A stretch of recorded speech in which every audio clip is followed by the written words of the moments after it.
Hi guys, so here's the wig that I'm making at the moment. I haven't got this on a tripod, so hopefully it won't, the camera won't be moving around too much and wobbling. I'm going to make this quite short. Basically, for those of you that don't know, I have hair loss and I wear wigs on and off, not all the time, on and off,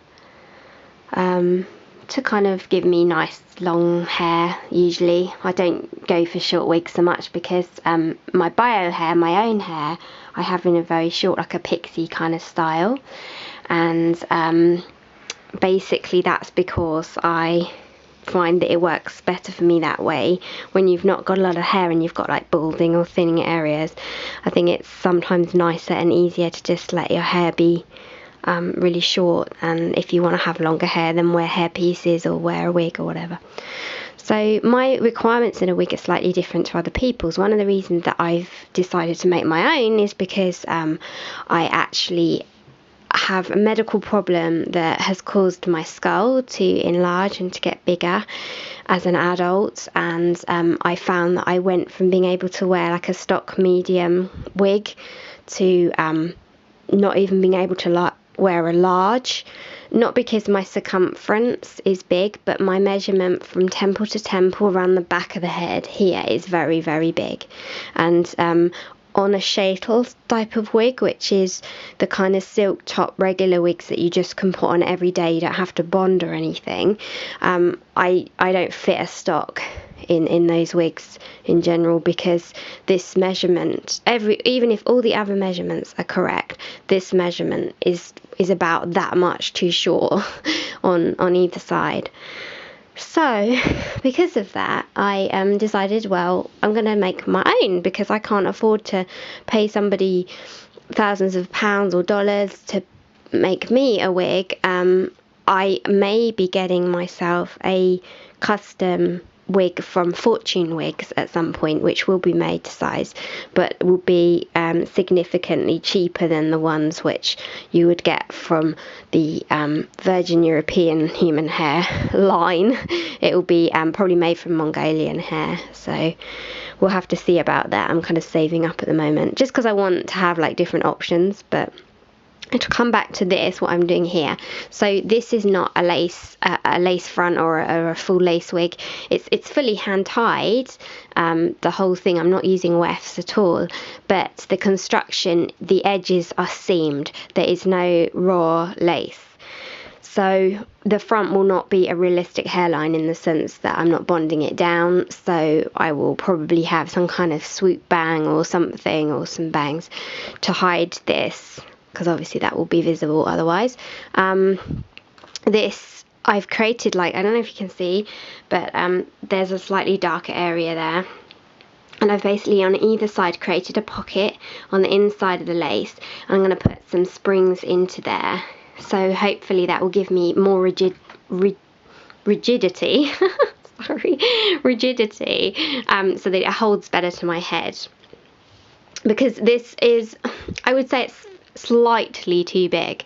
I'm actually debating getting the size down in molds for of these blocks, and trying on that to see if that makes a difference, because I'm in between block sizes, so it's a bit annoying. But anyway, so what I've done so far is I finished the cap. I'm doing an extended nape cap, which you can see here. This is the extended nape. Probably if I wasn't doing an extended nape, the nape would finish probably around there. But because I have a very low hairline, I decided to learn to make this, which is designed to cover up if you've got a really low hairline, so that you can wear your hair up like in a clip or whatever. So I guess it would be kind of like that kind of effect, or in a ponytail, and a low ponytail. Obviously, because I've got this band here, this galloon, I'm going to be underventing the edge, so ventilating into the inside edges of it to cover that and I'll probably have to add some more hair in here, but I'm going to wait till I've finished, and that's kind of the last bits where you kind of go around touching up and doing any snagging, so to speak, because I'm sure there'll be bits where I think, oh, I could have done that better, etc, etc, as this is the first time that I'm doing this.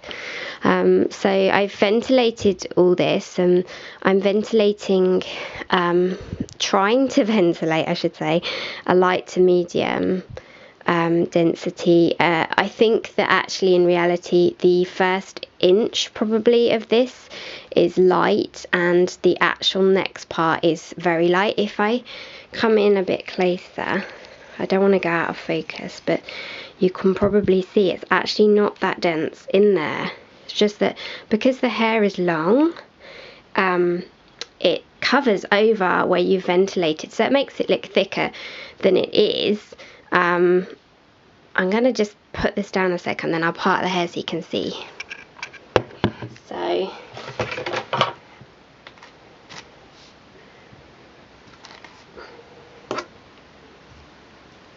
I just pin that up there, hopefully. I haven't thought this through very well. But if I lay it down, right, you can see it's not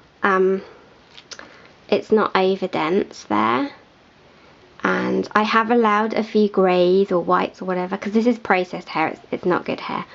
Yeah, so you can see it's very low density, and that's what I want, because I find wigs way too dense for me.